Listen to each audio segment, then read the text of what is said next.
रात काली चादर की तरह फैली थी, लेकिन मानवी के भीतर की घबराहट इस अंधेरे से कहीं ज्यादा गहरी थी। लाल जोड़े में लिपटी वो नंगे पांव पथरीली सड़क पर दौड़ रही थी। घने सन्नाटे के बावजूद उसके कानों में अब भी मंडप की शहनाइयां गूंज रही थी, लेकिन उन सुरों में अब कोई मधुरता नहीं थी, बस बंधन का डर था।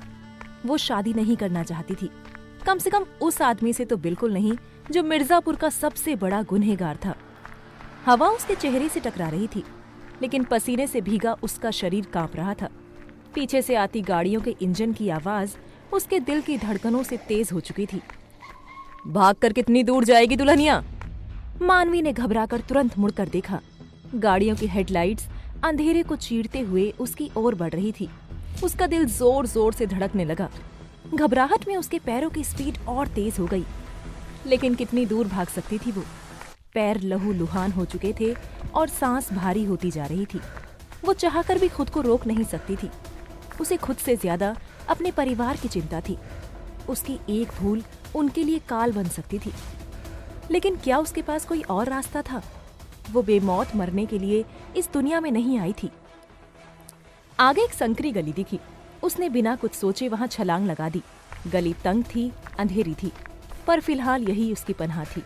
गली में दौड़ते हुए उसकी नजर एक घर की खुली बालकनी पर पड़ी। उसके पास और कोई रास्ता नहीं था। वो धीरे से ऊपर चढ़ी और बालकनी में छुपकर बैठ गई। उसका शरीर थकावट से कांप रहा था, लेकिन दिमाग उससे भी ज्यादा उलझा हुआ था। वहीं बैठे बैठे उसकी आंखों के सामने पिछले कुछ महीनों की यादें घूम गईं। उसके पापा ने मिर्जापुर के सबसे ताकतवर आदमी राघवेंद्र उर्फ भैया जी से भारी कर्ज लिया था। भैया जी की नजरें हमेशा से मानवी पर थी, लेकिन तब वो इस बात से बेखबर थी। जब उसके पिता पैसा नहीं लौटा पाए तो भैया जी ने अपना असली रंग दिखा दिया। उन्होंने कोई और शर्त नहीं रखी, सीधा मानवी को मांग लिया। ब्याज ब्याज कुछ नहीं चाहिए, बस अपनी बेटी को हमारे हवाले कर दो, जिंदगी भर शान से रहोगे। अपने पिता की बेबसी मानवी के सामने थी, लेकिन उससे भी ज्यादा उस आदमी का गुस्सा, उसकी नफरत। उसे भैया जी से घिन आती थी। उनकी आंखों में हमेशा एक अजीब सी भूख रहती थी। भैया जी की नजरें उसे भीतर तक सिहरा देती थी। अब वही आदमी उसका पति बनने वाला था। मंडप में बैठने से पहले भी वो कई बार उसकी हदें पार कर चुका था। याद करते करते अचानक मानवी की आंखों में वो दृश्य तैर गया। शादी से कुछ घंटे पहले भैया जी ने उसे कमरे में बुलाया था। लाल जोड़े में सजी सवरी वो गुड़िया जैसी लग रही थी, लेकिन अंदर से टूटी हुई थी। आज तो तेरा चेहरा देख के ही जी खुश हो गया। सुहागरात का सोच के तो खून और गर्म हो रहा है, कहते हुए भैया जी ने उसके चेहरे को छूने की कोशिश की थी। मानवी घबरा उठी। उसका दिल जोरों से धड़कने लगा था। उसने पीछे हटने की कोशिश की, लेकिन भैया जी ने उसकी कलाई पकड़ ली थी। अरे इतना ना शर्मा दुल्हनिया, अब तो तेरा हर अंग अपना ही है। फिर उसने जबरदस्ती उसे खींचकर अपने पास करने की कोशिश की। उसका चेहरा अपनी ओर झुका लिया। मानवी की सांसें तेज हो गई। उसकी नाक में भैया जी के बदबूदार पान और शराब की मिलीजुली गंध भर गई। उसकी आंखों के कोने से आंसू गिरने लगे। उसने खुद को छुड़ाने की बहुत कोशिश की, लेकिन उसकी पकड़ बहुत मजबूत थी। छोड़ो मुझे, प्लीज छोड़ो मुझे। अभी तो तुझे अपनी बाहों में भर रहा हूँ, रात को तुझे अपनी रग रग में समेट लूंगा। भैया जी जुबान से जितना घिनौना बोल रहे थे, उससे कहीं ज्यादा उसकी आंखों में उसके गंदे इरादे साफ झलक रहे थे। उसकी गर्म सांसें उसकी गर्दन तक पहुंच रही थी। अचानक मानवी का गुस्सा हद से ज्यादा बढ़ गया। उसने पूरी ताकत से राघवेंद्र को धक्का दिया और वहां से भाग निकली। यही वो लम्हा था जब उसने फैसला कर लिया था, किसी भी कीमत पर वो राघवेंद्र के पास दोबारा नहीं आएगी। तभी एक आवाज के साथ मानवी की तंद्रा टूटी। गली के दूसरे छोर से आवाज आई, कहीं नहीं भाग सकती तू मानवी, ये मिर्जापुर है, हमारे भैया जी का राज चलता है यहाँ। तेरी औकात नहीं कि इस शहर से बचकर निकल सके। डर के मारे मानवी के रोंगटे खड़े हो गए। उसने खुद को काबू में किया और बालकनी से नीचे झांक कर देखा।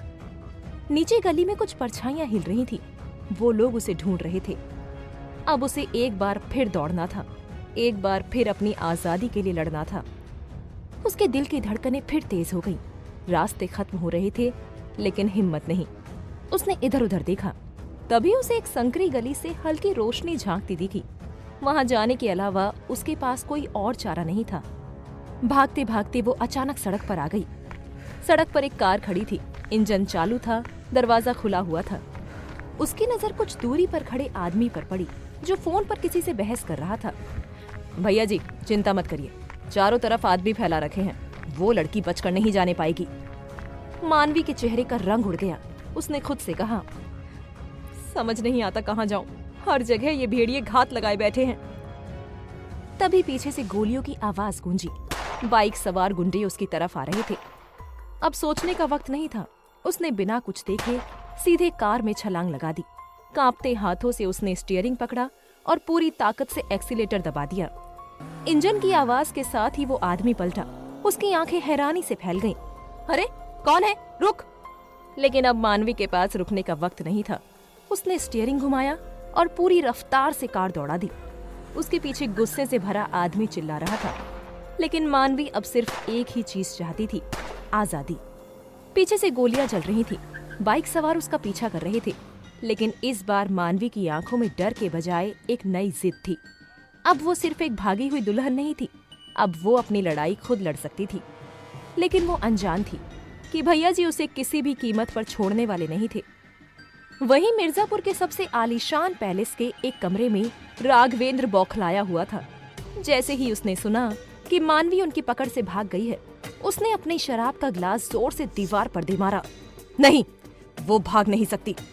तुम लोगों की नजर से कैसे भाग सकती है वो? छन्न की आवाज के साथ वो कांच का ग्लास दीवार से जोरदार टकराया और टुकड़े टुकड़े होकर वहीं बिखर गया। कमरे में खड़े आदमी एकदम सिहर उठे। वहां खड़े किसी भी शख्स में उसे आंख उठाकर देखने की भी हिम्मत नहीं थी। सबके बीच खामोशी मौत की तरह ठहरी हुई थी। राघवेंद्र उन सबके सामने जाकर खड़ा हो गया। लगता है तुम लोगों के कान में मेरी आवाज ढंग से नहीं पड़ रही। अब दूसरा तरीका अपनाना होगा। क्यों? कहते हुए उसने अपने सामने खड़े आदमी की कॉलर कसकर पकड़ ली। तो बताओ, किस तरीके से जवाब दोगे? उस आदमी ने हिम्मत करते हुए राघवेंद्र की तरफ देखा। उसकी आंखें देखते ही उसकी रूह कांप गई। उसने कांपती हुई आवाज में कहा, भैया जी, हम ढूंढ रहे हैं, पूरे शहर में नाकाबंदी है। जैसे ही उसने ये कहा, राघवेंद्र ने उस आदमी को धड़ाम से जमीन पर पटक दिया। ढूंढ रहे हो? अगर वो हमें नहीं मिली, उसने एक एक शब्द को चबा चबा कर आगे कहा, तो अपने घर वालों को कह दो तुम्हारे अंतिम संस्कार की तैयारी कर लें। कमरे में खड़े सभी आदमी कांप उठे। राघवेंद्र एक नजर सबको देखता हुआ बोला, जाओ, उसे सुबह होने से पहले ढूंढ कर लाओ, वरना तुम्हारी सुबह नहीं होगी। राघवेंद्र के कहते ही वो सारे लोग बदहवास दौड़ पड़े, जैसे मौत से भाग रहे हों। हवेली के बाहर अंधेरे में परछाइयां भागने लगी। हर गली, हर कोने में मानवी की तलाश ऐसे शुरू हुई जैसे भूखे भेड़िए शिकार की तलाश में हों। लेकिन कोई नहीं जानता था कि मानवी इस वक्त कहाँ थी। वहीं दूसरी तरफ मानवी पूरी रफ्तार से गाड़ी सड़क पर भगा रही थी। उन गुंडों को पीछे छोड़कर आगे आने के बाद भी मानवी का डर अब तक खत्म नहीं हुआ था। वो बार बार पीछे पलटकर देख रही थी और उसका यही डर उसके गले का फंदा बन गया। बार बार पीछे देखने की वजह से एकदम से उसका बैलेंस बिगड़ गया और जैसे ही वो एक मोड़ पर आई, एकदम उसके सामने एक काली फरारी आ गई। मानवी अपनी स्पीड कंट्रोल नहीं कर पाई और बेकाबू होकर उसकी कार सीधे उस फरारी से जा टकराई। उस जोरदार टक्कर की आवाज पूरे इलाके में गूंज उठी। कार के टक्कर के बाद लगातार गाड़ी से आवाज आने लगी और मानवी का सर जोरों से घूमने लगा। उसे ऐसा लग रहा था जैसे एक पल में उसकी पूरी दुनिया उलट पुलट गई हो। कुछ वक्त के लिए सब कुछ सन्न रह गया। मानवी का सिर स्टीयरिंग से टकरा गया था। थोड़ी देर बाद जब उसे होश आया तो अपना सर पकड़कर उठने की कोशिश करने लगी। उसने जब अपने सामने देखा तो उसकी कार का शीशा चटक चुका था, लेकिन सामने से उसे अपनी तरफ बढ़ती हुई एक परछाई दिखाई दे रही थी। इससे पहले कि वो कुछ समझ पाती, एक झटके के साथ कार का दरवाजा खुला। मानवी ने घबरा कर सिर उठाया। सामने एक आदमी खड़ा था, लंबा गहरे नक्श वाला, लेकिन उसकी आंखों में उबलता गुस्सा था, मगर एक अजीब सी सुलगती नरमी भी। ये कोई और नहीं बल्कि मिर्जापुर के जाने माने पॉलिटिशियन का बेटा कुणाल था। उसने सर्द आवाज में कहा, तुम्हें पता भी है तुमने क्या किया है? मानवी ने कांपते हुए कहा, मैंने जानबूझकर नहीं किया। लेकिन उसकी बात पूरी होने से पहले ही कुणाल ने उसका हाथ कसकर पकड़ लिया और जोर से खींचकर कार से बाहर निकाला। मेरी गाड़ी की कीमत पता है तुम्हें?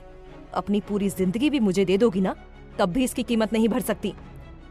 मानवी बहुत ज्यादा डरी हुई थी।